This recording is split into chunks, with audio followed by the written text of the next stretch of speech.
Hi, I'm Shannon Miller with the Miller Elder Law Firm.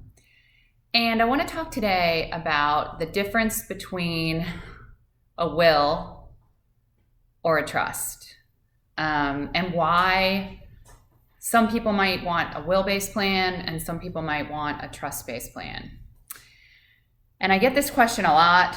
Oftentimes we have clients who call the office and they have really three basic assets. They have a house, they have retirement assets, and they have some checking and savings accounts. And that's usually the extent of their assets, very common. We often suggest that they do a will-based plan and do some really good planning with real estate by using the enhanced life estate deed, which I would encourage you to watch the other videos on enhanced life estate deeds. They're amazing. I love them so much for a number of reasons, but then using pay on death beneficiaries on accounts and designated beneficiaries on IRAs to do your estate planning so that the will becomes really only a safety net. For the rest of those assets, they all pass when you die to your named beneficiaries, which avoids a probate process. So we like that exercise for people who are in a first marriage, typically, or they're single and they have pretty unsophisticated needs for estate planning. So when you call our office or when you talk to one of the attorneys or myself, you'll find out that we ask a lot of questions about, your beneficiaries. Do you have beneficiaries that are special needs? Do you have beneficiaries that have difficulty with managing assets, managing money? Do you have beneficiaries who are in a shaky marriage? Or are you in a second marriage? So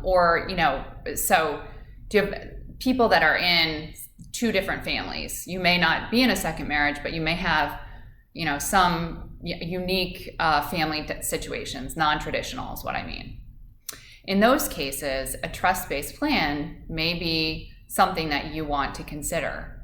Some of the other reasons that we might be suggesting you move towards a trust-based plan are if you have special needs, children, and there are ways to do that with a will-based plan, but typically we're going to see better success with special needs planning with a trust-based plan.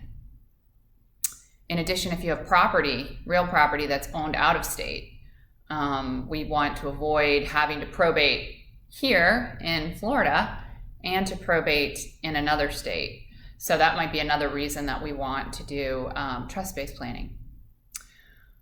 A will is a document that goes down to the courthouse, it's filed along with a death certificate, and then the judge reads it, and the judge decides, she'll look at it and she'll say, okay, I see who the ultimate beneficiaries are, who are the creditors? And then there's an opportunity for creditors to make claims, the funeral bill, whatever debts you might have when you die, those would be paid first. And then the beneficiaries receive the assets.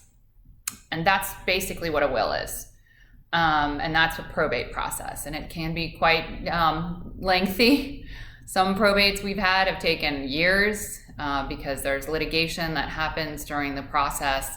Some probates, really at the short end, you're looking at 6 to 12 months, depending on how quickly the court is moving probates through the system, and depending on the county you live in, and how complicated your assets are. If there are things that need to happen in the probate, it can take longer.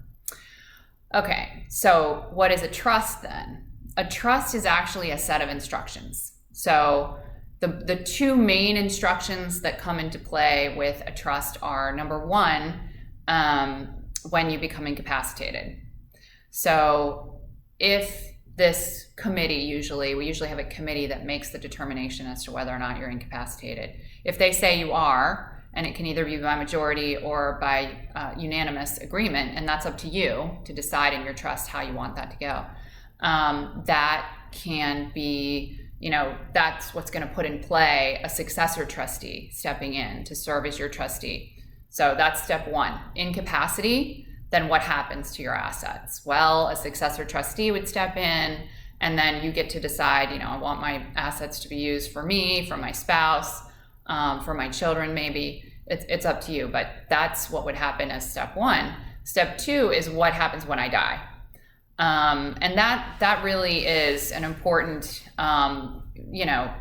benefit that you can get as part of a trust-based plan, because again, it's a first set of instructions and then a second set of instructions. So the second set of instructions can really linger on. And I said linger is not the best word. You can create a legacy with the set of instructions for after your death. But most importantly, I find, is that you really have the ability to plan for a spouse who may live for a number of years after you. In particular, if you're in a second marriage and you want to make sure that the spouse that survives you continues to have everything that he or she may need after you die. And then, of course, usually assets will either go to your children or they will stay in trust for the benefit of your children. Or whoever it is that your beneficiaries are. And so what is the benefit to that? Why would we want assets to stay in trust? There's a lot of reasons. The first is for estate tax planning purposes. So, right now the estate tax threshold is $11.7 million. It goes up every year, but we do know that it's possible for those thresholds to come down considerably. There's been one legislative effort in Congress, in the Senate, it's been filed, is a bill that would reduce estate tax thresholds down to like 5 million is what we think. That's where we think it might end up, is somewhere between like 3.5 and 5 million.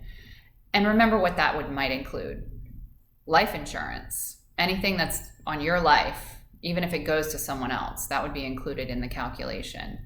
IRAs, your homestead, and then any other assets that you have would all be included in your estate taxable calculation by the IRS. So the benefit to allowing these assets to stay for the benefit of a spouse, and then when the second spouse dies, having two separate trusts allows you and your spouse to both take advantage of that, what I always call the coupon from the IRS, which now is $11.7 million, but may drop down considerably from there. So by using a trust-based plan for each of you, you can take full advantage of your coupon from the IRS, and you actually can even leave your coupon, whatever's left on your coupon, for the benefit of your surviving spouse. So it's really, if you have sizable assets, it becomes quite a benefit to have a trust-based plan as opposed to a will-based plan. Now with beneficiaries, why would we want to leave money in trust for our beneficiaries? That seems like an unnecessary, taxable, difficult situation. But the reality is that when the assets are held for the benefit of your children, let's say, those assets are not your child's assets. They remain in the creditor protected trust. So if they got in a car accident and hit a school bus full of kids, the trust assets would not be reachable by a creditor. If they got in an ugly divorce or even a very friendly divorce, the trust assets that were kept in trust would not be subject to marital division because they're not the child's assets when they're kept in trust. Some of the other reasons, that are less fun to talk about are things like if a child became an addict. There are some provisions in most of the trusts that we draft that provide for kind of a protected trust, so that if the child was going to blow all their money on drugs, there's a provision that really kicks in that would then restrict access to these assets to protect them from, ruining their lives with the money.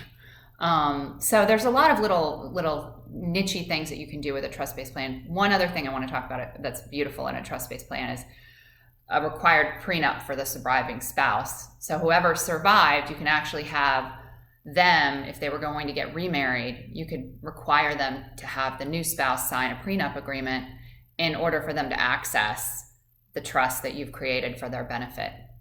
So those are just some reasons why trust-based plans might be what we suggest in that initial call. But it's really up to you.